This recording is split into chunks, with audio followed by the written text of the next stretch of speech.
Welcome back to part 2 of this Illumination English lesson on controversial cars. We are going to look at vocabulary, the target vocabulary from the article that we read together in part 1. So if you didn't see that yet, go back and watch part 1. And let's go forward here so that we can see our vocabulary. This is the vocabulary boost section that contains, in the order that you saw it in the article, contains all the target vocabulary and their definitions. We're going to read through each, but I'm not going to take very much time spend too much time, on reading through the definitions. I'd like to focus more on the sample sentences I've already made here, and also working through a sentence with you. So let's get through this section, the vocabulary boost section, relatively quickly. All right, starting here with all the rage. So all the rage is something that is currently popular or trending. And it can be anything. It can be a fashion. It can be some activity that's popular, type of food, whatever it is. But it's kind of like a fad. A fad. I didn't include that here, but as part of the definition. But trending, that's something that's trendy, or popular. Okay, pricey. Pricey just basically means expensive, and you can even see the word price in the definition. So pricey or expensive. To jump on the bandwagon means to join in a crowd, a group, a kind of group think, right? Where everybody's doing something, so you want to do it too. Okay. Yeah, it's kind of a mentality that a lot of people can get involved in. The next expression here, cracked up to be. And this is usually written in the negative. Not all it's cracked up to be, or something is cracked up to be.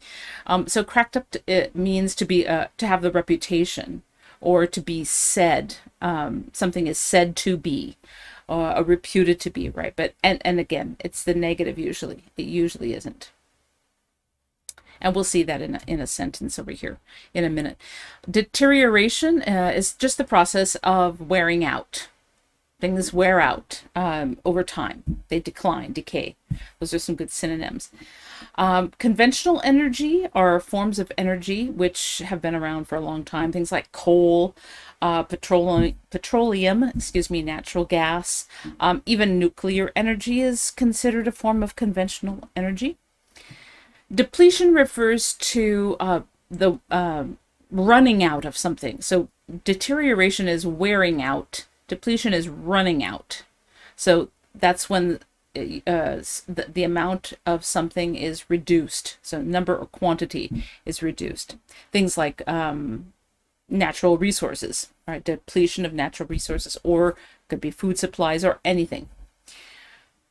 The next word, occupants, are people. Okay, or a one person who is physically present in a particular place at a particular time. So it could be like a resident, somebody who lives in a house, in an apartment, is the occupant there. A person who is in a car, in a taxi, whatever, is the occupant. And that you have the driver and the occupants, or passengers. Okay, another expression, carbon footprint, which you probably hear a lot these days, refers to the amount of carbon emissions made by, could be one particular person or a group, usually as a result of burning fossil fuels. Okay, something that leaves a big carbon footprint, has lots of carbon emissions. Carbonize the grid, to decarbonize the grid means to replace those fossil fuels with carbon-free sources of power. Okay, so this is more sustainable resources like wind and solar, and even water. Okay, with the water cycle. The grid now, decarbonize. You got the idea of that, to take the carbon out of. The grid refers to the network for distributing power between suppliers and consumers. right? So how we get the electricity in our house is because we're on the grid, so to speak. So some people like to live off grid. That means they don't get electricity supplied by the electricity company in their whatever area that they live in. Okay, let's go now over to our sentences where you can see the words bolded here are our target vocabulary words. Let's go sentence by sentence and see how some of these words can be used in different contexts. That's what I purposely made some sentences like this so that you could see some other usages for them. Okay, let's read together the first sentence. Depletion of munitions and other critical supplies forced the advancing troops to withdraw. Okay, munitions are like weapons. Okay, armaments. So they were running out or running low on their weapons, their arms, and so they, and other maybe food, other supplies. So they had to withdraw their forces. All right, so there's another usage for depletion. Let's read number 2 together. To avert a climate change catastrophe, we need to decarbonize the grid and reconsider land use. Okay, again, we just looked at what decarbonize the grid means, but it's usually used in this context of climate change. So in order to avoid or avert catastrophes with our climate, right now there we go, sorry about that. Right now we're in the midst of a kind of a heat wave, so we're feeling the effects of this gradual climate change. And in order to make sure that we have enough energy, electricity to well, turn our air conditioners on in the heat, we need to find some more sustainable ways, sustainable energy forms to power those things. Okay, so we can not rely so much on the carbon sources for our energy. Let's go to the third sentence. That new fusion restaurant in town isn't all it's cracked up to be. The food isn't fresh, and the service is terrible. Okay, a fusion restaurant. Okay, fusion means where you're combining maybe 2 different kinds of cuisine. Could be an Asian cuisine with a Spanish cuisine. So you're taking 2 different food forms and combining them to create something new. All right, but it's obviously not a good restaurant because the food isn't fresh, the service is bad, so it doesn't have a good reputation. So it's reputed to be maybe good because it's new and it's a fusion restaurant, but it's not really that good. It's not as good as it should be, especially if it's a new restaurant. All right, let's go to number 4. The current tenants of the apartment were evicted to make room for new occupants. Okay, so tenants are people who live in a dwelling. Could be an apartment, could be a rented house, but it's usually some kind of a rented domicile, a living place.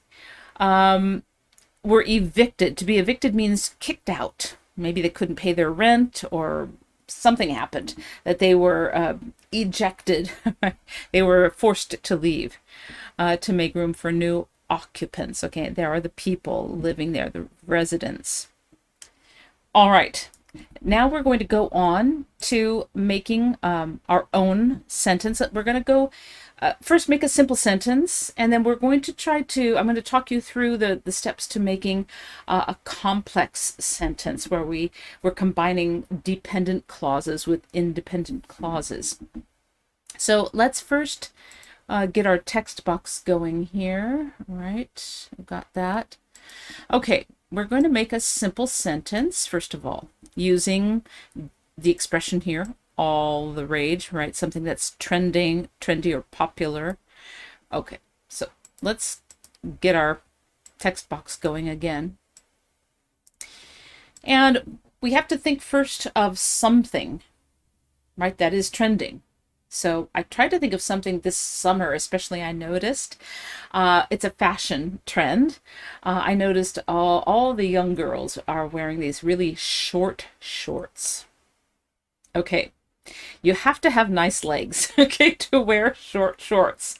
First of all, if you don't have nice legs, don't think about it. That's my advice, at least.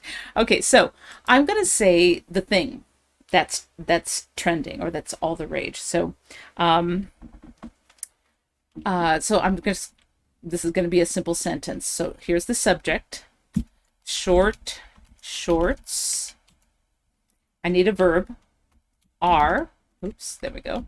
Are, okay, here's our expression, are all the rage, are really popular this summer. Okay, there is my very simple sentence. Now, let's say I want to expand. Oops, let's just make that a little longer so we can fit it. Oops, I have to edit it. Sorry, fit it all on one line. And we'll move it over to the center. All right, now, oh, sorry. I don't know. Okay, hold on. Okay, there we go. Is it going to stay? No, it's not going to stay. Okay, I don't know why it's not staying. Let's make a complex sentence now where we have a dependent clause and an independent clause. So a dependent clause begins usually with some kind of adverbial or a subordinating conjunction, like because, could be when, while, whereas. I'm going to use even though. I just like that adverbial. Okay, so I'm going to use even though to make my dependent clause. Or it's also called a subordinating clause because it's subordinate to the main clause or the independent clause. So I'm going to use even though. Let's just start out with that. You could choose any one you want. Sorry. There we go. So even though what? Okay, let's go back to our simple sentence up here. Okay, now this is where we need to rely on what we've already written here.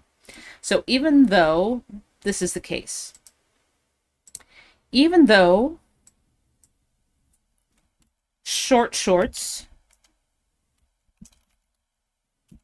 are, there's our verb, are all the rage, there's our expression, are all the rage this summer. Make it a little longer. All the rage of the summer. Okay, well, even though short shorts are all the rage this summer, well, I know my body, and I know I wouldn't look good in a pair of short shorts. So, I'm going to just say that. I wouldn't wear I wouldn't wear them. Them meaning the pair of shorts.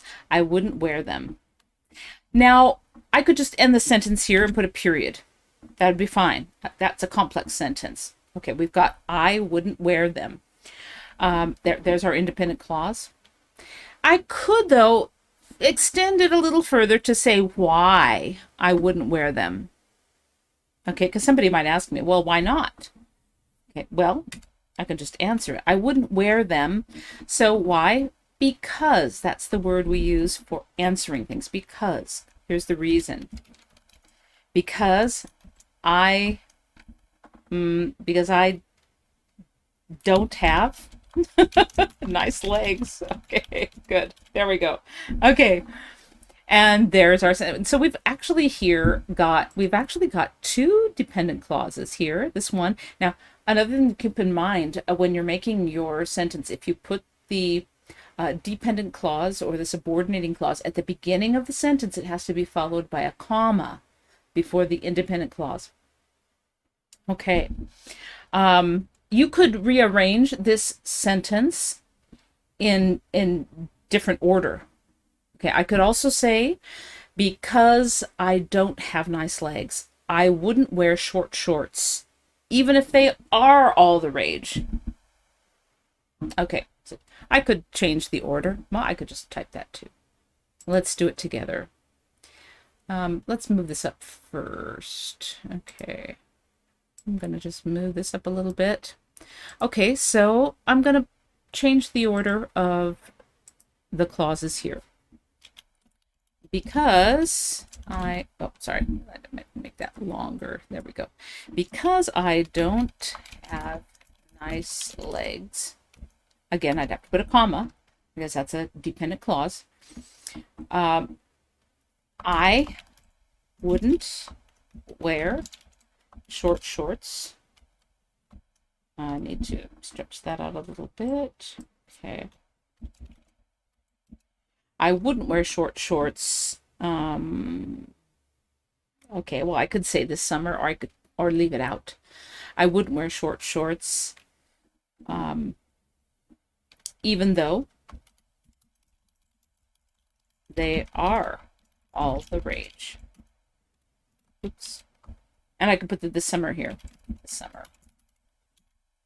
I could put it in. I could put it here. I wouldn't wear short shorts this summer, even though they are all the rage. Or I can put it at the end. Okay, so the time phrase doesn't matter. Okay, so two different ways I could form that sentence. We made a complex sentence today. Wow. You try it, okay? Remember, after part 3, you're supposed to take one of the target vocabulary words from the article we read together in part 1, and you're supposed to make a sentence. So, challenge, okay? Don't let this lesson go by without making a sentence and typing it in the comments so that I can help you with it. Remember, that's one of the big perks of these video lessons, our free feedback from a native speaker teacher. So take advantage of that. I want to help you to improve your English, but I need you to write a sentence first, okay? So keep that in mind as we go through this lesson into part 3, our knowledge check. I'll see you there. Bye for now.